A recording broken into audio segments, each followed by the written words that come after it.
모든 것이 완다라고 뜨는 오프닝. 아예 오프닝 타이틀에서도 Created by 완다 막시모프로 뜹니다. Letting our fear and anger get the best of us.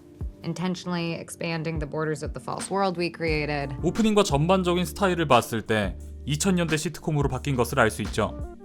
중간중간에 인터뷰 형식이 들어간 걸 봤을 때 대표적인 2000년대 후반 시트콤인 모던 패밀리에 대한 패러디로 볼 수 있을 것 같습니다.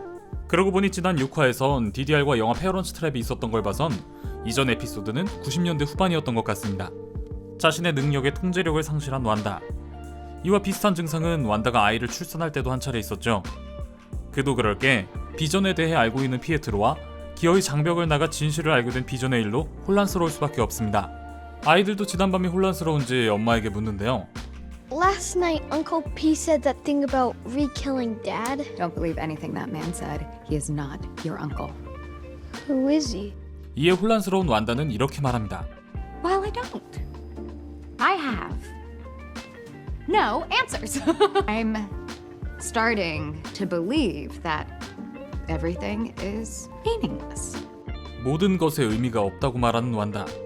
피에트로와 모든 일에 의문을 품는 아이들이 이 작품을 보는 팬들, 그리고 이에 대한 완다의 대답이 바로 마블의 대답인 것 같습니다. 모든 것은 의미 없다라.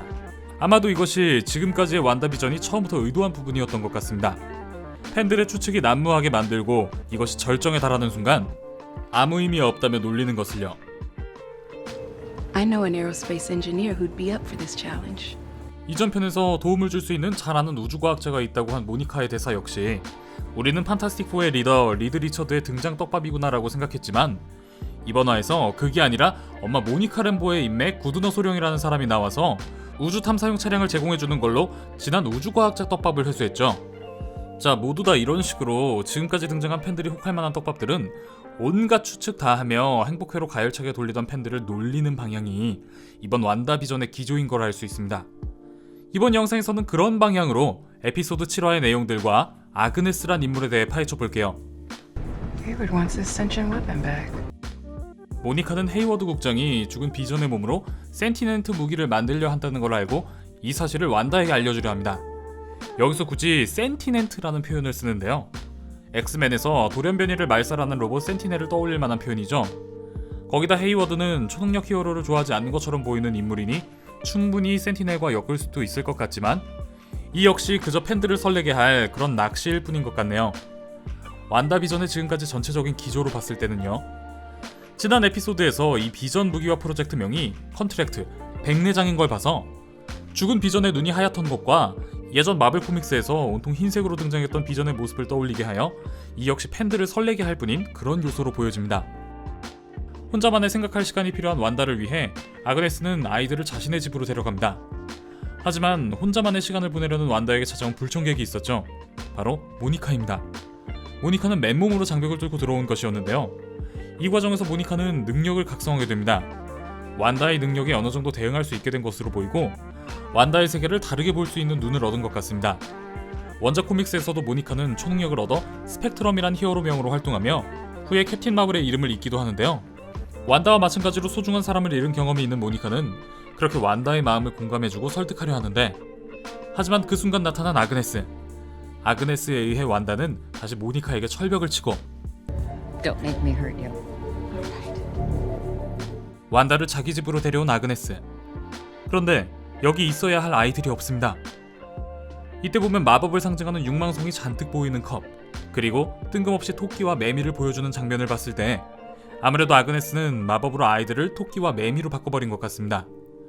이전 장면에서 빌리와 아그네스의 이런 대화가 있었습니다. I like it here. Is it because Senior Scratchy is such a good listener? No, it's because it's quiet. You're quiet, Agnes, on the inside.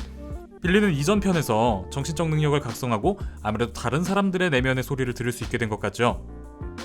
이곳 웨스트뷰의 모든 마을 사람들은 붙잡혀 자신이 아닌 타인의 삶을 강제로 연기하고 있습니다. 당연히 벗어나려 발버둥 치는 그 내면이 시끄러울 수밖에 없죠. My head feels weird. It's like really noisy. 하지만 아그네스의 경우에 다른 사람들과는 달리 조용하다는 건 그녀가 다른 이들처럼 강제로 이곳에 있는 게 아니라 본인의 의지로 있다는 방증이 됩니다. 그리고 빌리가 그 내면을 읽지 못하고 그저 조용하다고만 표현한 걸 봤을 때 그녀의 정신을 보호하고 있는 정신적 방벽 또한 상당하다는 걸 알 수 있습니다. 토끼와 매미는 빌리와 토미의 특징을 보여주는 동물입니다. 토끼는 두 귀가 크고 울음소리를 내지 않는 동물이죠. 아그네스의 말대로 굿 리스너입니다. 이는 다른 이의 내면을 들을 수 있는 빌리와 같죠.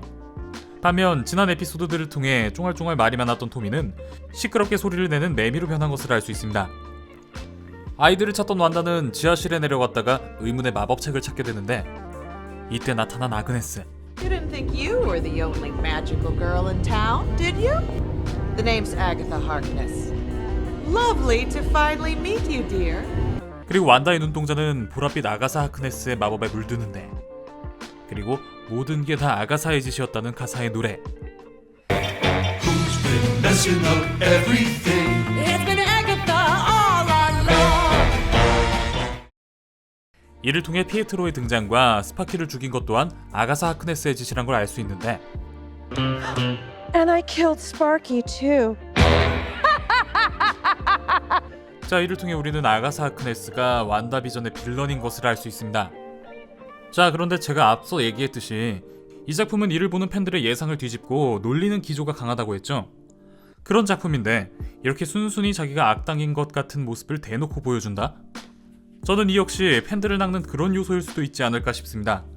오히려 여기서 한 번 더 이 아그네스란 인물에 대한 반전이 있지 않을까요? 사실은 빌런이 아니란 것으로요. 이에 대한 나름의 근거도 있습니다. 지난 영상들을 통해 저는 아그네스가 악당일 것으로 생각한다 밝혔지만 그렇게 말하면서도 사실 굉장히 걸리는 부분이 하나 있었거든요. 바로 굳이 가명을 아그네스라는 이름을 썼다는 점입니다. 아그네스는 사실 기독교 순교자 중 한 명인 성 아그네스에서 따온 이름입니다. 기독교 박해 당시 여러 기적을 일으켰던 아그네스는 이단 마녀로 몰려 화형에 처해지지만 불이 알아서 그녀를 피해갔고 그리하여 결국 참수형에 처해진 성녀죠. 성 아그네스는 당시 마녀로 몰렸지만 이후 마녀가 아닌 순교 성녀로 인식이 바뀐 케이스의 인물입니다. 할로윈 당시 아그네스는 마녀 분장을 했죠. 할로윈의 분장은 진짜 모습이 아닌 가짜 모습을 상징합니다.